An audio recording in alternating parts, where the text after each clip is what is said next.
Welcome to Elixir Wizards, a podcast brought to you by SmartLogic, a custom web and mobile development shop. This is Season 13, The Creators Lab, where we're talking to innovators who are expanding what's possible with Elixir. From groundbreaking projects to tools shaping the future with our favorite technology. It may seem like magic, but it's really the result of talent and lots of hard work. Hey everyone, I'm Sundie Myint, Software Engineering Manager at Cars Commerce. And I'm Owen Bickford, Staff Engineer at SmartLogic, and we're your hosts for today's episode. For episode 10, we're joined by Jim Fries, ElixirConf organizer and creator of the Horizon library. Welcome, Jim. How are you? I'm doing fine. Thank you. It's nice to have you. Jim, I think one of the things that we always, associate you with as Elixirists are the one who brings us all together once a year, our illustrious conference organizer. But you also do a lot of your own. You have a life outside of ElixirConf, and I feel like we never talk about that. So I thought maybe this would be a kind of a fun place to get us started. What are you up to recently in your own life that is not ElixirConf related? And then maybe what is also not ElixirConf related that is Elixir related that you'd like to tell us about? Let's go there. Okay. My life's pretty boring because I don't have time for anything outside of Elixir and ElixirConf. But yeah, ElixirConf is a full-time job, and I've always had a full-time job when I've been doing it. So that kind of is one of the reasons that led me to create the Horizon project, because I had a little bit of time recently to do that, because I was always just barely managing to get my apps deployed. And so, so that's kind of where we went. I spent, and we'll go into this more, but I spent, the month of October basically working on Horizon. Okay, so that's October 2024 for those who might be listening in the future. Yeah. And so life outside of Elixir doesn't really exist that much. And so the life outside of ElixirConf now has just been Horizon. All right, cool. You want to dig into that? Owen, you got the first question? It would be a crime to not talk a little bit about ElixirConf first, right? That's your claim to fame. I think that's how I know you primarily as the ElixirConf guy. I'm kind of curious if you could tell us a little bit about the origins of ElixirConf. Was this the thing you founded, or had you done conferences before? And what's that journey been like for you personally? I think I've said all this before, but there's probably people who don't know the story. It's an interesting story. I'm the crazy guy who went to the first 15 Ruby conferences. There was only like 10 of us, I think, that went to the first 10. And I made it all the way through the 15, and I'd probably still be going if it wasn't for Elixir. So that's when I jumped ship and was focusing on that. But I started, I've been doing conferences for 20 years. We started Lone Star Ruby Conference.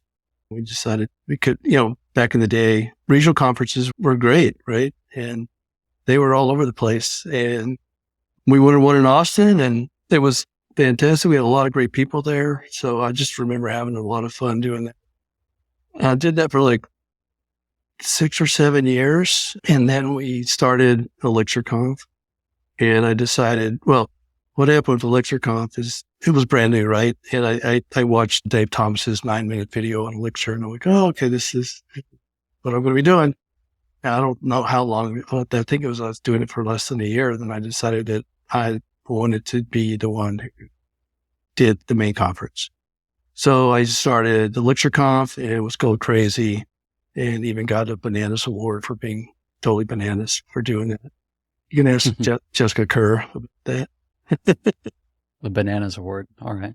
I should have brought it. I had this. They went to the very first conference. There was like 105 people at it, and they went to Dave & Buster's the night before, and they won this stuffed banana that was like life size, and they awarded me that at the conference for being bananas for starting the conference.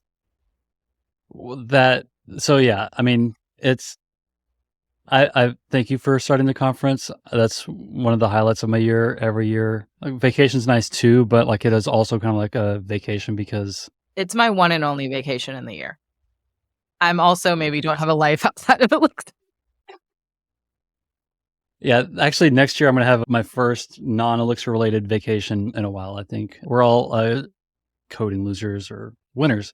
I think you're hinting at something that I was interested to ask you. What are some of the challenges of organizing a conference like this that's growing in scale? And also, maybe what are some things that a typical conference goer might find surprising or take for granted that you're maybe more painfully aware of as the organizer?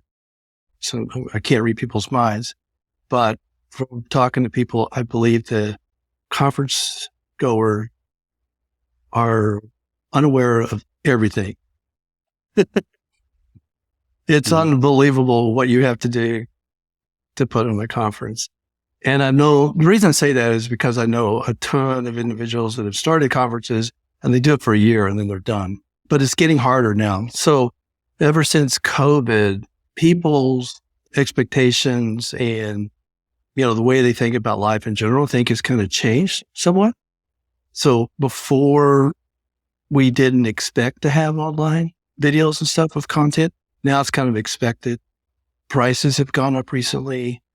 We used to have 4-day conferences. We're moving away from that. I think now it's going to be a max of 3-day with a day of workshops and 2 days of conference. I think 1 day is probably not enough, but 2 days is about right. So I think we need to change some things, but we don't really know all what needs to change. But I'm very open for if anyone has any input on what they'd like to see for the upcoming conference. We're right in the beginning stages of planning a lot of details. I'm more than happy to adapt because I think we need to adapt and adjust. And you're going to see that in the coming years. We're going to adapt as much as we can because I think we need to meet the needs of the community. The bottom line, the main thing that Elixir produces, I believe, is the content from all the talks. We have so many talented individuals out there who give such great content. And my YouTube stats are always, they don't look great because I'm not getting millions of views. But when you look at like the hours, like hundreds of thousands of hours of watch time, and I find myself going and watching these videos all the time as a reference. So it's a great, great value, I think, to the community. That actually is something I've never thought about asking about or just something I hadn't thought about. Is like YouTube stats, obviously, like where this podcast is on YouTube before. And I've never really thought about the evergreen nature of a lot of these talks and how you can watch them again and again, and like as reference or background if you just want to hang out with your friends, But that is actually really interesting to think about is like the watch time and the reuse. Can you see if somebody's watched it again? Like, can you see rewatches or things like that? Or do they all just count as views? I don't see individuals, but I do see watch time and I see views. And the watch time's pretty good, but some of them are monetized, some of them are not monetized. And so I'm making a whopping $2 a video sometimes. So Wow. It's well worth it, let me tell you. I actually wanted to ask that one time because I remembered thinking, "Oh, can I curse in this talk? Jim's going to put it on YouTube and I don't want to demonetize it." So far, I don't think I've been demonetized on any of them. So we need more hot takes in our conference talks, is what you're saying. Yeah, get those views up. This conference has been around for many years now. Are you seeing kind of trends, upticks? Are the number go higher or kind of same, or are you seeing ebbs and flows over the years? Before COVID, we were at 750 and we were heading at the rate of growth. We were heading for about 850. Now combined, we're hovering above 600 online and in person. I'd like to see that 600 number be 600 in person or even higher. And we have, we think that shortening the conference times will help us with that because we're kind of at the mercy of the venue and their costs. We can definitely lower our cost per ticket by reducing the conference length. So we hope that gets people out. Elixir is so active on so many fronts, right? I mean, it's hard to imagine almost everything in tech out there. Elixir's got something that's cutting edge.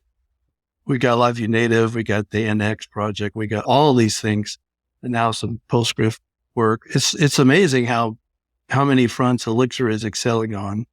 We just need to get the word out. I think that's the biggest thing is not many people know how great Elixir is. And even after 12 years, it's still a niche market compared to some other languages.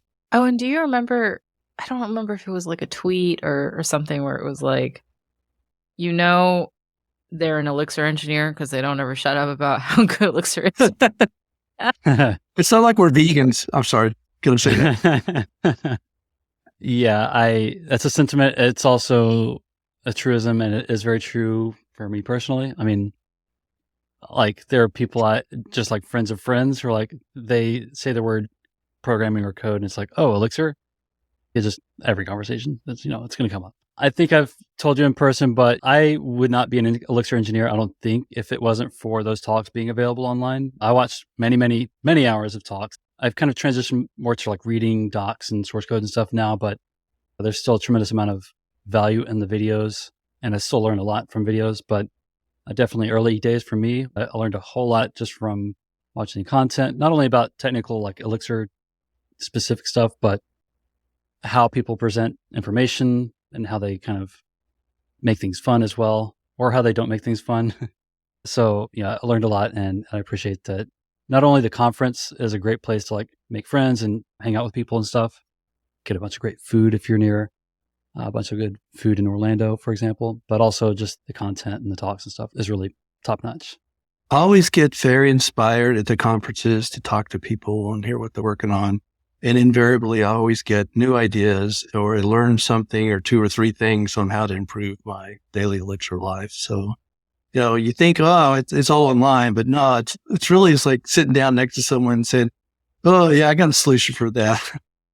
And you're like, oh yeah, okay, thanks. I've been wondering how to do that. And there's so much knowledge to share in person. And I think that's kind of sometimes forgotten.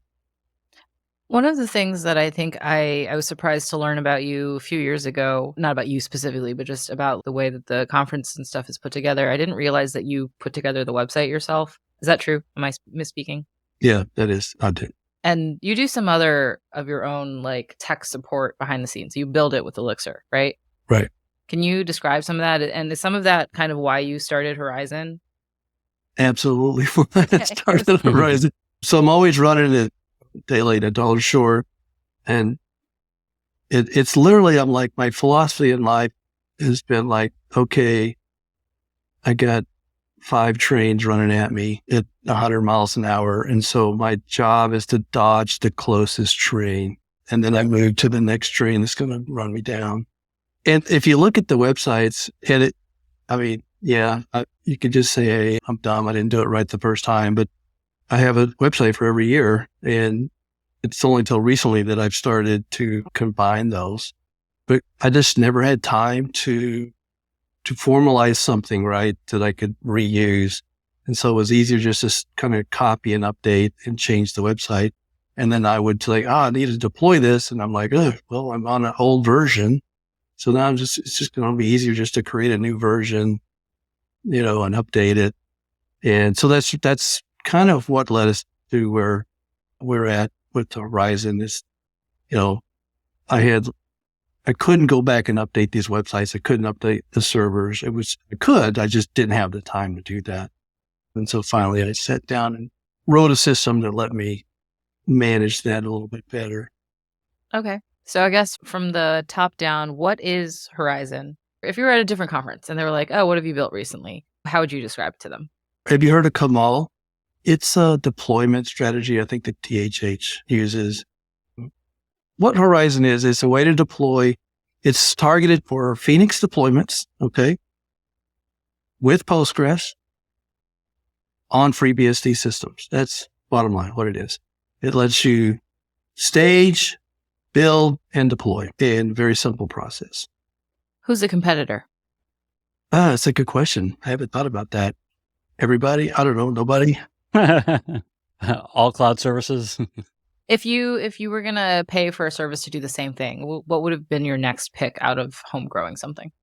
Well, that's a good question because I don't know. The best competitor would be Fly, probably, right? That helps to categorize it for some people who are listening in who maybe kind of understood what you just said, but maybe they know what Fly is. Okay, cool. Thank you. Yeah, everyone else, you got to roll your own. You got to still do some work with this, right? But Fly's kind of done everything that I wanted to do. They got a nice little interface for it. Yeah, so just to put a little bit more detail on that, I think if you're on a hobby project, if you're on a hobby Elixir Phoenix project, probably defaulting to Fly these days.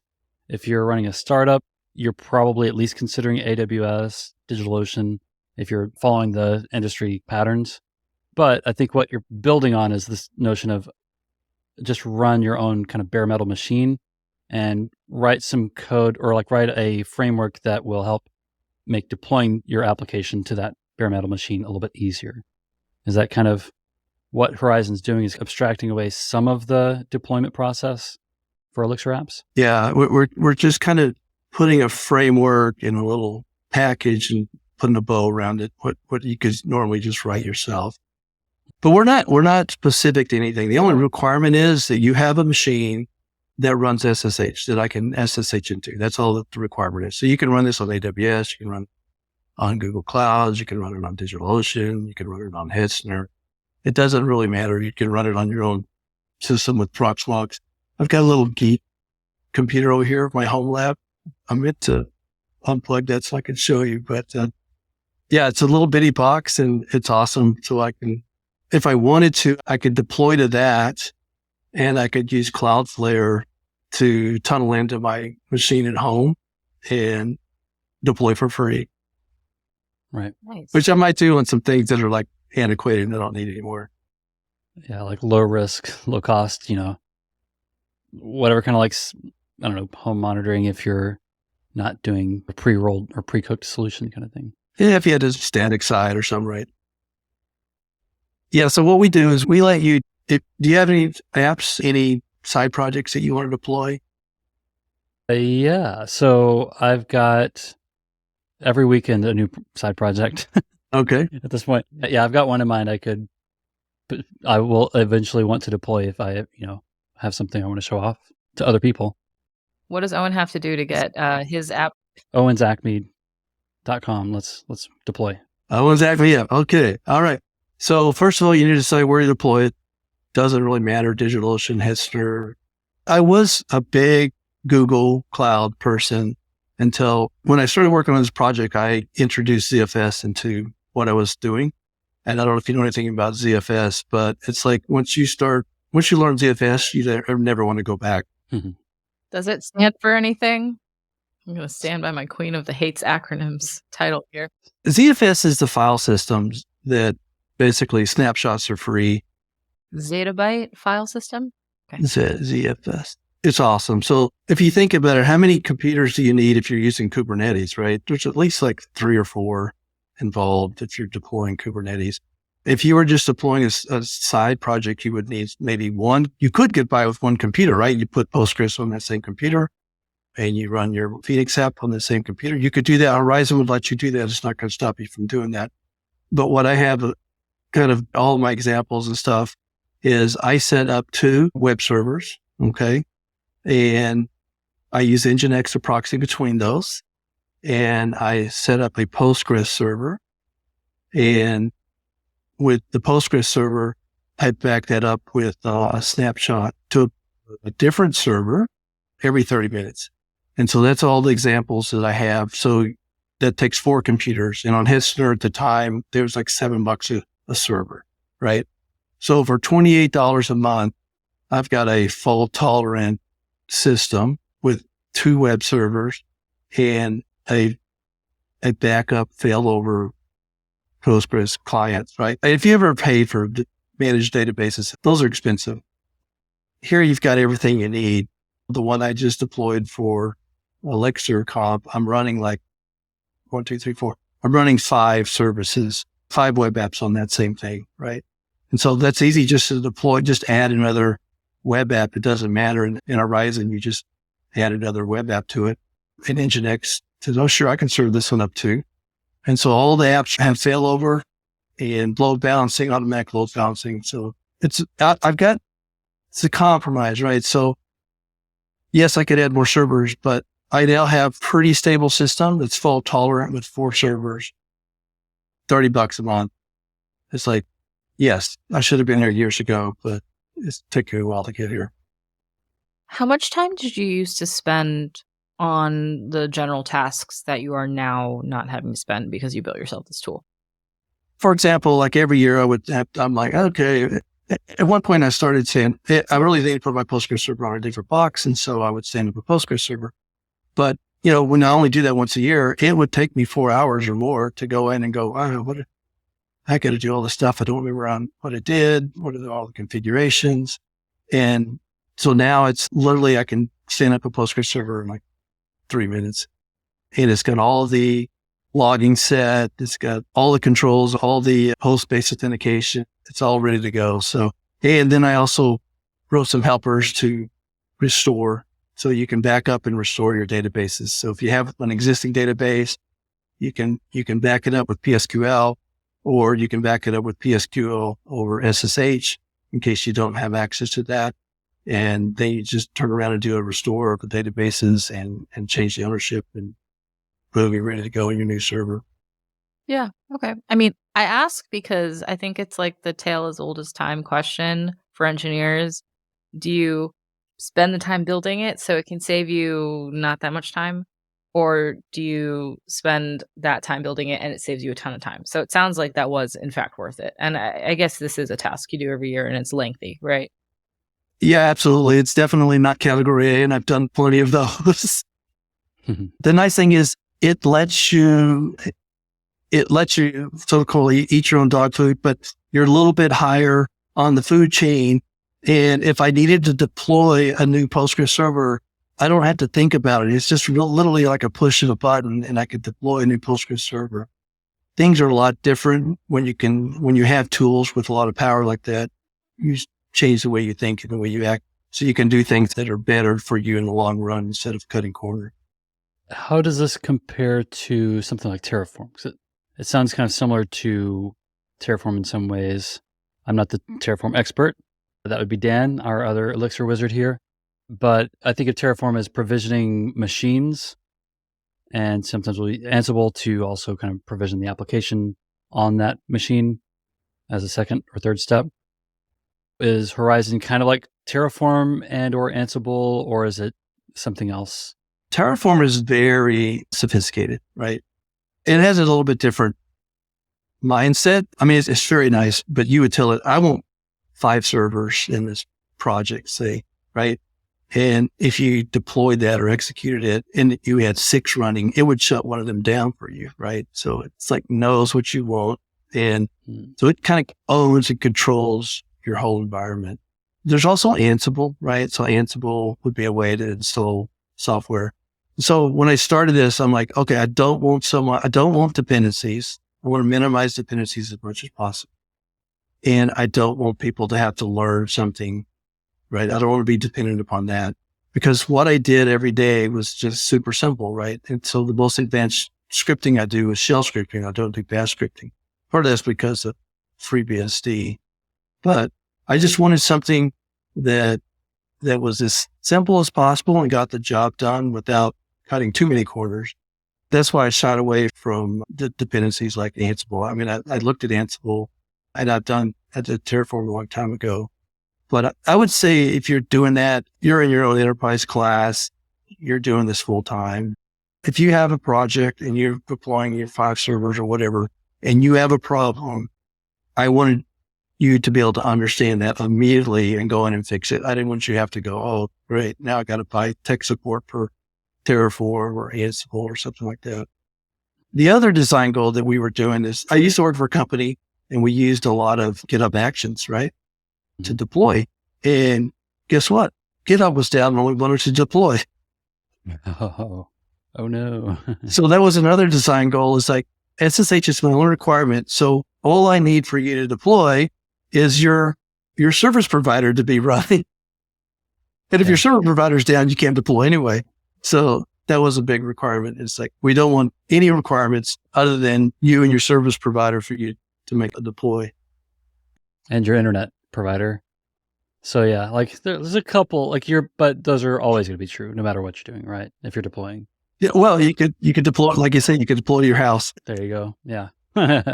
Yeah. So this is like an Elixir native deployment tool, whereas like Terraform, Ansible, those are more abstract, universal tools that would support any language. I think what I appreciate here is that you're reducing dependencies. This is a package you install. Your developer machine connects directly to your server, or maybe your CI platform does this kind of as an intermediate step. and then it provisions the application and launches it. And you don't have to do as much. Is that kind of the TLDR? Yep. Stage, build, deploy. There we go. Yeah. So we made it simple. What brought you to FreeBSD? Linux is kind of the language of the land when it comes to deploying apps, typically. I know that FreeBSD is that's nothing new. It's been around for decades at this point. Are there particular benefits? I know you're going to say ZFS and others. Are there like benefits to running particularly an Elixir app on FreeBSD? I would say yes, because, I chose it, but it's like, how much can I go against the grain or, shots fired if I say anything here, which I don't want to do, right? So way back. Drama. Yeah. I had so much PTS, post-traumatic stress syndrome or whatever, it's PST, what is it? Anyway, I used to own a company where I was a service provider, right? For basically doctors and dentists and stuff like that. And we had this one app, and it was for a doctor's office, and it ran on Red Hat, and I had to help them update it. I mean, it's Red Hat, right? And I'm working with their installers, and they had me go to a PC, download the FTP tool, and FTP to the Red Hat server. Can we inquire about the year? They didn't have to do it then. They still do this today. It's unbelievable. I was just like, hey, you've got an SCP or FTP right there on the Linux server. What are you doing? And so I had a little stress with that. It's like, wow, I created a backup device for offices. And man, I tell you, I learned so much stuff. I would go into offices and they say, yeah, we got this backup device. And you would look at it and you're like, yeah, let's back it up our stuff. It's tape. It's like, there's nothing in the backup folder. Oh, even better. They just plugged the box in and thought it would work, right? But I wrote one and I tried to do it with FreeBSD, but I wasn't that smart. And I had a friend who he knew everything about Linux. And so we started using CentOS and he helped me. And it was nice. So Linux was great, right? We had uptime to 3 or 4 years. It's no big deal. And then I think CentOS died somehow or changed. I don't know. There was business changes. We had to do a whole migration for an application off of CentOS. So Ubuntu, that was a sad day, right? Yeah. It was a sad day. But if you go back, you roll the clock way back when BSD, Berkeley Systems software was out there. The reason Linus started Linux is because of licensing, right? AT&T said, hey, you owe us for this. We want to get paid for this. And that was the impetus to start Linux. And now you roll the clock forward. It's kind of funny. Now you have FreeBSD and ZFS, right? And the Linux people want to use ZFS, but the license says in ZFS that it opens up whatever you put it on or something like that. Anyway, I'm not a licensed person, but the point is no one can ship it. I think I've heard that Ubuntu will do an upstream compile for that, but. Oh, right. So the point I'm getting at is here. So if I did Linux, and by the way, I wrote Horizon where you could add stuff. There's no reason why you can't add Linux, but then you're going to have to do one for each flavor, right? You don't have to do one for Debian and one for like Red Hat and stuff like that, because they're going to use a little bit different systems. But I wanted a system that was simple. Again, that was one of my design goals. And I knew FreeBSD was super stable, like absolutely stable, and it's secure. It's got one of the best performance architectures and network architectures as well. And some of this, thank you, Netflix, right? Because Netflix has beat the heck out of SynFile and found a lot of bugs and stuff. FreeBSD is super robust. The other thing is fundamentally the user land and the kernel are all written together, right? All that's developed and shipped as a single coherent unit. So you didn't get that with Linux. Basically, I was trying to avoid a system where I didn't want to worry about a bunch of external things. I wanted a solid OS that was secure and performant and that would do the job. And so a couple points to that. Again, I'm kind of targeting serverless people, right?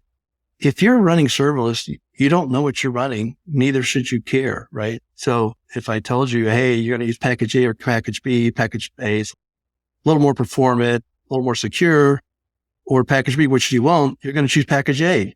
And if you never have to hit the command line, what do you care, right? You might as well use FreeBSD.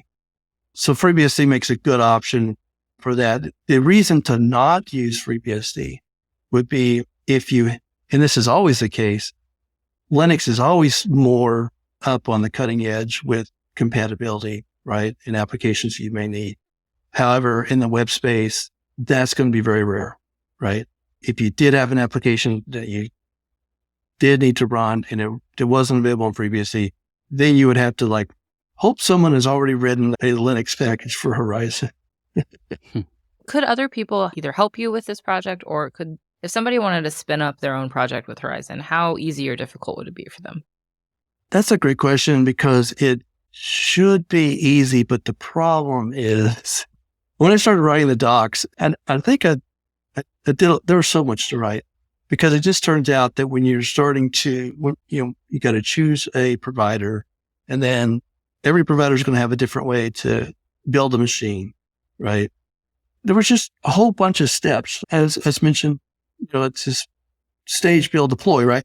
Once you get everything set up, it's super trivial, but it may take you 30 minutes if you haven't done anything to get stuff set up. And probably more realistically, it would take you 3 to 4 hours, because you may have to mess with your DNS and you may have to go to a different provider or whatever. So this original setup to get those 4 machines running, it's a one-time expense, and it may take you a little bit of effort.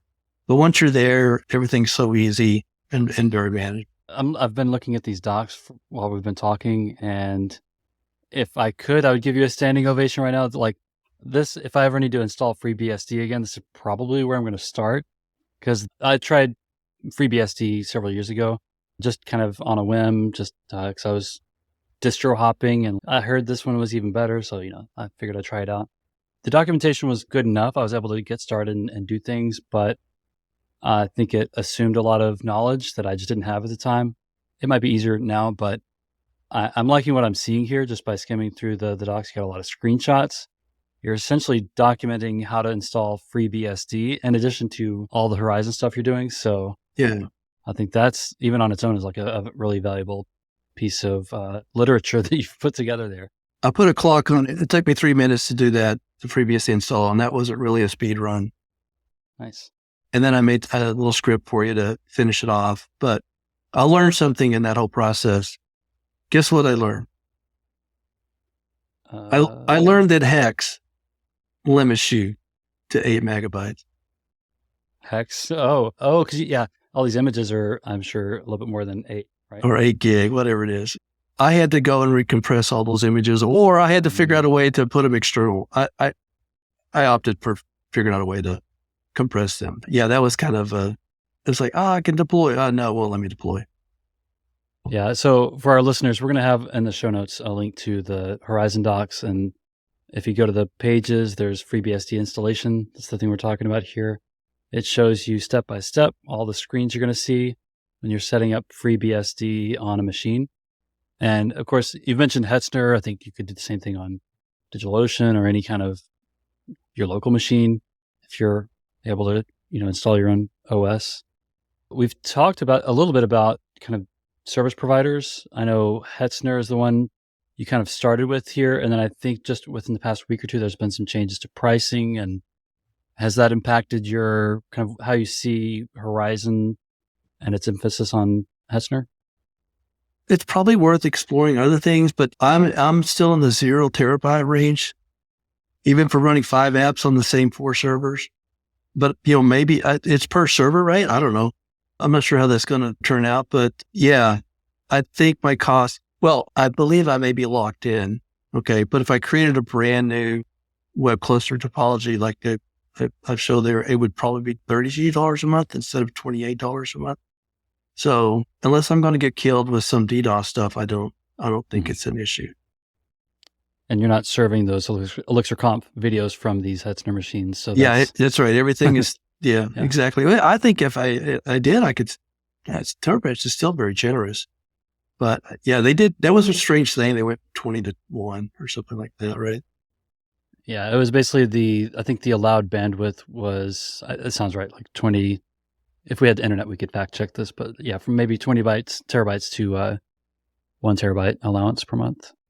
Yeah, I kind of ran out of time, but I was going to write some docs for how to do this to AWS, how to do it for Bolter, how to do it for Google Cloud. By the way, sad news for Google Cloud. I've been using it for years, but their base FreeBSD install, which, by the way, you don't have to install it yourself, doesn't come with ZFS. And so I would have to go write the instructions for how to swap out the current drive that they give you for a ZFS one. And I'm like, I don't want to do that. If someone wants to do that, that's great. And then you could use this on Google Cloud. But right now it's just, I'm trying to figure out a way to do all the things I have to do in the amount of time. And it's just not worth my effort to go do that. Probably not worth many other people's time either when you get a solution as nice as Hetzner here. If you had to do it all over again, or if you were going to give advice to somebody else who was going to build a similar tool, what would you do differently, or what would you tell somebody to do differently in your stead? Yeah, I don't know. I think I did most things right in this, right? Now, again, I'm very low on the feedback. I got like 160 people using this, right? I mean, whoa. You're living the life. I'm living the life. No users, everything's perfect. I am changing at least 1 or 2 lives out there, maybe. Hopefully this can be used to show, if nothing else, to showcase that you can run your own server. You don't need Kubernetes. You don't need all the fancy stuff. I think a lot of people are afraid of running their own server, and it's not that hard. And I know people are afraid of running running their own Postgres server, but it's like, I've essentially got a managed Postgres server. I've got backups.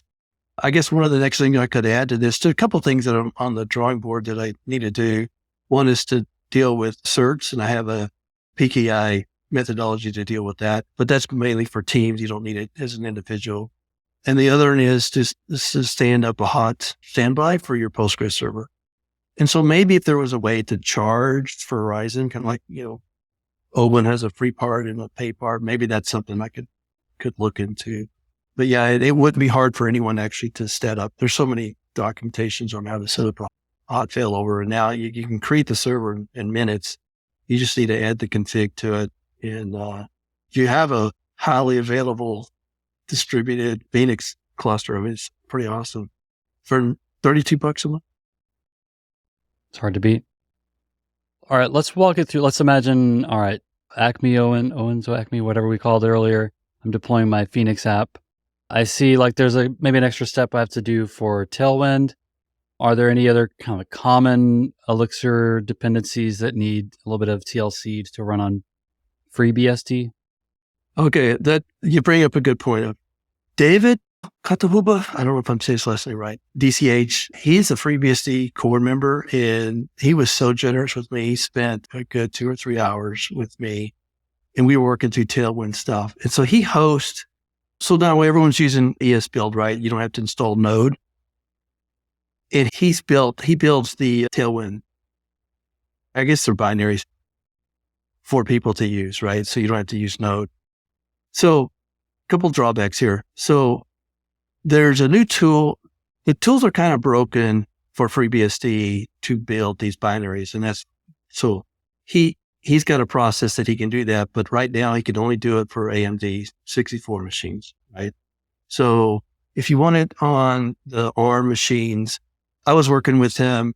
I'm just there for moral support. I'm not saying I'm helping him, but we found a different method that was quicker that could get an ARM binary compiled. But upstream of that, there were some issues with some patches that needed to be applied to some of the tools that it used. And so I think he's been working on that process. I guess one thing to note for right now, if you don't want to install ARM, which my setup doesn't rely on ARM, you have to use AMD 64. That's one notable thing. So as far as I know, and then Jose did a good job with Tailwind on the Tailwind install that you can just give it a URL and it'll download that, right? But when they did that, they took out the flag that said, don't do that if it's already installed. Oh, so it's missing the if missing. Yeah. And so you learn a lot of this stuff when you start doing this stuff. So basically I had to write my little check to make sure that wasn't there. And then I downloaded. And one of the nice things I did with this, so there's this path you have to do to get a server running the first time you do it, right? And then there's a different set of things you have to do every subsequent time. And I wrote my code such that I didn't have to worry about that, right? And I think, all the good systems seem to kind of do that. I think Fly was maybe like that as well. But basically, when you say build, you don't have to worry about if it's the first time or not. I go in and I check. I do all these checks to see if Tailwind's installed and stuff like that for you, and I don't reinstall it. And it's the same way with the installs, right? So you can run an install script 5 times and it won't reinstall stuff. It'll check. Oh, it's already installed. Don't have to do that. Set your path. Oh, don't have to do that. Path is already set. So that was a lot of the work in this, is just making things really easy for people and kind of somewhat bulletproof. But yeah, the Tailwind issue is probably the stickiest issue right now. And that's because, I don't know, should I say that word? JavaScript. We don't curse on this podcast. You named that which should not be named. This episode will never air. But you could tweak this whole thing. If you really wanted to run on ARM, you could install Node on your FreeBSD system and do it that way. So that is a possibility. So it's a little bit more like install Node, maybe compile from source, yada, yada, and then get ESBuild and Tailwind. Okay. Gotcha. Yeah. And if anyone needs a way to compile Node, a special Tailwind binary, I have the instructions for that I can share with. Sounds good. There's so many subtopics to dig into here. So it's unfortunate that we're not like one of those 5-hour podcasts where we can just go off and wander the FreeBSD horizon deployment landscape. Yeah. I mean, Jim, you are already living the dream. You answer to no one. You deploy what you want when you want. You made it. So you can do really whatever you want with it. But if anyone wanted to help you, or if they were just interested in the project, is there somewhere they could find out about it? A GitHub URL, any kind of social media or anything like that? Yeah. So I think all of my DMs are open on most of the social media channels out there. I'm JFreeze on GitHub, and I believe you can submit issues on the Horizon project on GitHub as well. So yeah, I'm be more than interested if someone wants to help out or add something to it. And if you are trying to use it and you need some help, if I have time, I'm more than happy to hop on a call and walk you through it, because I think it'll bring some value to some people, and we'll see what happens. Yeah, if I could ever wrangle together another pair programming night with my meetup stuff, that could be fun. We could get Owen's deploy out there live. Oh yeah, that'd be good. Have a deploy fest. Yeah. Oh. Deploy fest. Yeah. All right, new conference. All right, before we go fully off the rails, off the tracks, derail, it was a fun conversation. I look forward to deploying more apps and taking a stab at using this Horizon package. Thank you, Jim, for ElixirConf, for Horizon, all the documentation, and for joining us today. Yeah, thanks for joining us as well. Thank you. Hey, listeners. As we wrap up season 13, we'd love to hear your thoughts on the show. What's working, what could be better, and what you want to hear in the future. Please fill out our listener survey at smr.tl/EWS13. Your feedback helps us shape the future of Elixir Wizards, and we really appreciate it. Thank you for listening. Elixir Wizards is a production of Smart Logic. You can find us online at smartlogic.io, and we're at smartlogic on Twitter. Don't forget to like, subscribe, and leave a review. This episode was produced and edited by Paloma Pechenek for Smart Logic. Thanks for joining us in the Creators Lab, and we'll see you next week for more stories of innovation with Elixir.